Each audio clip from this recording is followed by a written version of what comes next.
Dear student, पढ़ाई complete हो गया, अभी तक जॉब नहीं मिला? डरने की कोई बात नहीं। आपके साथ है लकी ट्रिप। सफ़र दिल से दिल तक लकी ट्रिप के साथ अभी अपना उड़ान कंफर्म कीजिए। आ गए अभी ये आकाशा एयरलाइंस के ऊपर कुछ जॉब अपॉर्चुनिटीज़ है। आज एक जॉब को लेके हम डिस्कस करेंगे कैसे वो इंटरव्यू आप परफॉर्म कर सकते हो। ये जो आकाशा कंपनी है ये स्पेशली थाईलैंड बेस्ड कंपनी है। ये इंडिया में अभी ऑपरेशनल स्टार्ट किया है, यानी कि इंडिया में ये लोग बिजनेस स्टार्ट किया है आकाशा कंपनी नाम से। तो इसमें बहुत सारे अभी एम्प्लॉय चाहिए।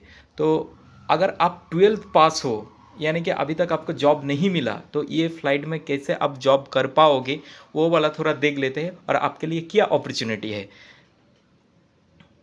देखिए, आपके लिए जो अपॉर्चुनिटी है वो तो है केबिन क्रू, यानी कि फ़्लाइट के अंदर जो भी फ़्लाइट अटेंडेंट रहते हैं उनको केबिन क्रू बोलता है। यानी कि जो कस्टमर्स बैठते हैं उसके बाद जो भी मेल फीमेल स्टाफ इधर उधर करता है, कभी खाना देता है, कभी पानी देता है और कभी सेफ्टी गाइड के लिए कुछ अनाउंसमेंट करता है। वो जो भी रहता है फ़्लाइट के अंदर फ़्लाइट वाला स्टाफ उसको केबिन क्रू कहता है। तो वो केबिन क्रू जॉब अभी इसमें अवेलेबल है। तो उसके लिए क्या करना पड़ेगा, क्या नहीं करना पड़ेगा, क्या होने से आप एलिजिबल होंगे, क्या ना होने से एलिजिबल होंगे, वो सब कुछ इस वीडियो में डिस्कस करेंगे। और ये वीडियो को ज़्यादा से ज़्यादा शेयर करो, किसी को भी जॉबलेस नहीं छोड़ेंगे हम लोग। यही हम लोगों का मोटिव है। देखो, ये जो जॉब है, मैंने बोला कि cabin crew for freshers. Freshers मतलब अभी तक जिन लोगों को जॉब नहीं मिला उनको बोलता है फ्रेशर्स। ठीक है, एक्सपीरियंस भी अप्लाई कर सकते हैं, बट ये फ्रेशर्स के लिए स्पेशली डिज़ाइन किया हुआ है। अभी जो करंट फेज़ में ये देखो, ये है जॉब आईडी। ये सब just for information purpose I am telling, no need to remember. In flight service, यानी कि फ़्लाइट के अंदर ही सर्विस होगा। और बेंगलुरु, शायद ये इंटरव्यू का लोकेशन बेंगलुरु हो सकता है। ठीक है, और पोस्टेड ऑन 16 अगस्त, ये 16 अगस्त को पोस्ट किया है। और रिक्वायरमेंट एक्सपीरियंस 0 to 1 ईयर्स, यानी कि या तो फिर फ्रेशर से कभी अभी तक कुछ एयरलाइन सेक्टर में, या तो फिर केबिन क्रू का जॉब अभी तक नहीं किया, या तो फिर 1 साल तक किया हुआ है, उन लोगों के लिए ये वाला एप्लीकेबल है। तो फर्स्ट ये देख लेते हैं कि ये जॉब के अंदर नीड्स क्या है। देखिए, बेसिक सिलेक्शन डेजिग्नेशन है केबिन क्रू, यानी कि फ़्लाइट के अंदर आपको जो भी काम है फ़्लाइट के अंदर काम करना पड़ेगा। स्किल एविएशन, ऑब्वियसली एविएशन यानी कि जो भी उड़ान रिलेटेड जो भी सेक्टर रहता है उसको बोलता है एविएशन। तो ये फ्लाइट तो उड़ता है डेफिनेटली, इसीलिए एविएशन। और job description, join India's youngest and greenest airlines. तो ये जो भी इंडियंस है उन लोगों के लिए ये जॉब तो ठीक है। और इधर देख लीजिए और क्यों और क्या क्या है कि ये सब थोड़ा पढ़ लीजिएगा प्लीज़। इसमें तो बहुत कुछ लिखा हुआ है। और स्पेशली मेन रिक्वायरमेंट्स जो है, हाँ आ गया देखो। ये जो रिक्वायरमेंट्स है, Indian national with valid passport, यानी कि आपको इंडियंस होना पड़ेगा और उसके साथ आपके पास पासपोर्ट होना चाहिए। क्योंकि देखिए एयरलाइंस, मान लीजिए बेंगलोर टू कोलकाता या Kolkata to Bangalore, Delhi to Mumbai, Mumbai to Delhi, वो सब करने से तो नॉर्मली जो आधार कार्ड है, वोटर कार्ड है, वही आपका परिचय है। वो देके आप किधर भी जा सकते हो। बट जब भी आप इंडिया से बाहर जाओगे तो आपका पासपोर्ट होना मैंडेटरी है। और ये जो फ़्लाइट है ये तो सिर्फ ओनली इंडिया में ही तो उड़ता है, वो तो बात नहीं। क्योंकि देखिए बेंगलोर टू सिंगापुर जा सकते हैं, बेंगलोर टू लंदन जा सकते हैं, यानी कि मैनचेस्टर वगैरह वगैरह। तो इसीलिए पासपोर्ट होना ज़रूरी है। और मिनिमम एज, यानी कि मिनिमम उम्र क्या है फॉर फ्रेशर, 18 साल अप टू 28 ईयर्स। यानी कि आपको अभी तक जॉब नहीं मिला तो आपका एज होना चाहिए मिनिमम 18 साल, मैक्सिमम 28 साल। ये रेंज के अंदर आप अगर होंगे तो आप ये जॉब के लिए अप्लाई कर सकते हो। For experience cabin crew age limit apply 35 years. अगर आपका एक्सपीरियंस हो गया तो आपका यार जो भी होगा, यानी कि 18 साल के तो ऊपर होना चाहिए, बट 35 ईयर्स के अंदर होना चाहिए। शायद आप दूसरा कोई कंपनी में जॉब कर रहे हो, अभी आकाशा में जाएंगे, थोड़ा ज़्यादा सैलरी मिलेगा इस ख्वाहिश में, तो वो उम्र के बारे में थोड़ा ध्यान रखना। Minimum height 155 centimetre, for female and 167.5 centimetre for male. यानी कि लड़की लोगों का थोड़ा शॉर्ट हाइट, यानी कि लड़का से कंपेयर ये थोड़ा कम दिया हुआ है, वो मिनिमम हाइट होना चाहिए। देखिए मैक्सिमम जितना भी हो कुछ परवाह नहीं, बट मिनिमम वो हाइट होना चाहिए। और लड़का लोगों के लिए 165.5 सेंटीमीटर एंड वेट इन प्रॉम्प्टन, यानी कि वेट जो भी है वो जो एक बीएमआई कैलकुलेशन रहता है, वो कोई भी क्लिनिक में जाने से आपको वो कैलकुलेशन पता चल जाएगा।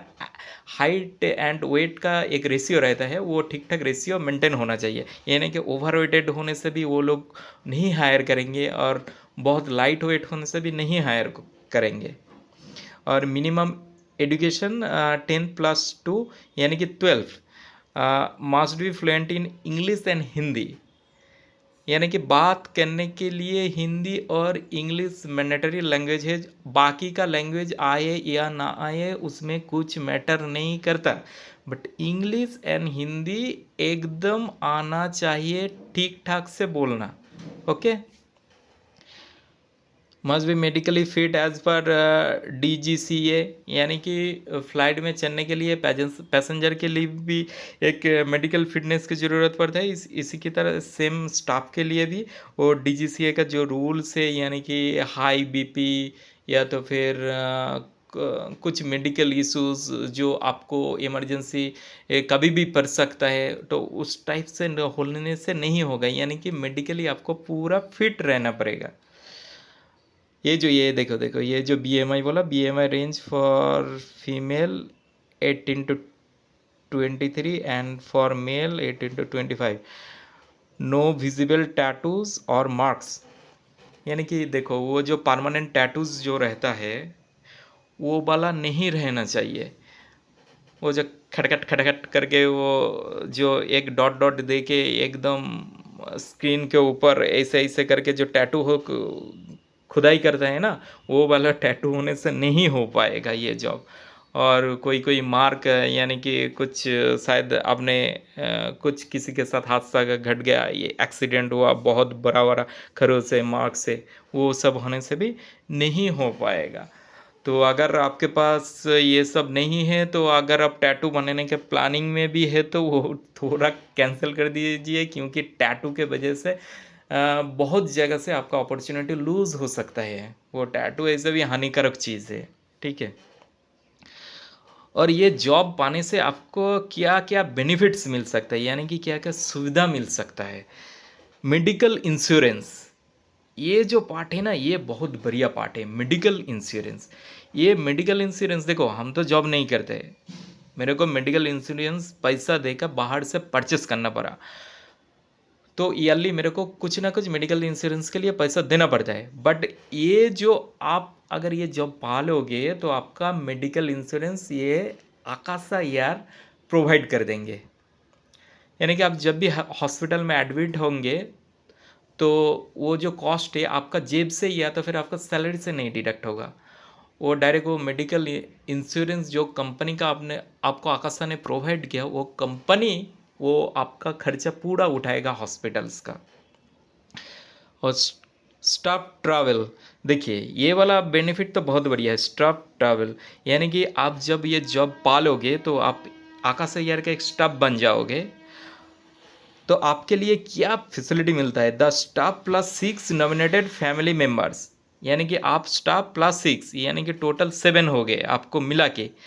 वो एक मिनिमम कॉस्ट या तो फिर फ्री ऑफ कॉस्ट, वो टाइम टू टाइम चेंज होता है रूल्स रेगुलेशन, तो आप फ्लाई कर सकते हो आकाशा कंपनी में, किधर से भी किधर तक आप फ्लाई कर सकते हो।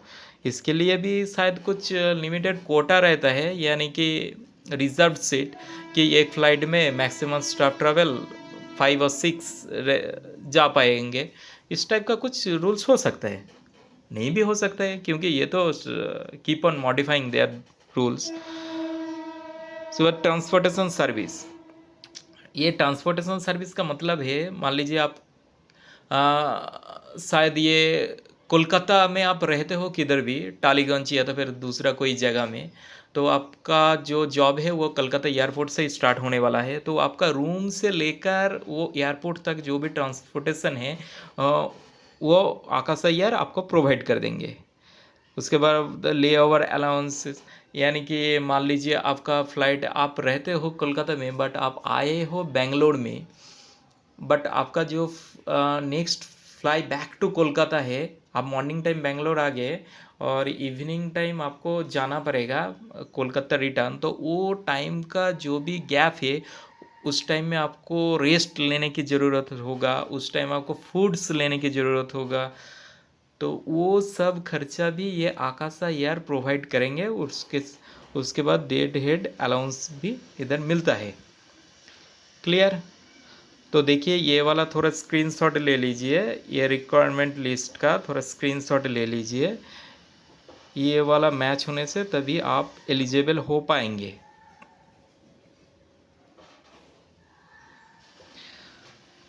और ये जॉब को अप्लाई करने के लिए ये जो अप्लाई बटन है इसमें क्लिक करने के बाद ऐसा पोर्टल ओपन हो जाएगा आकाशा का।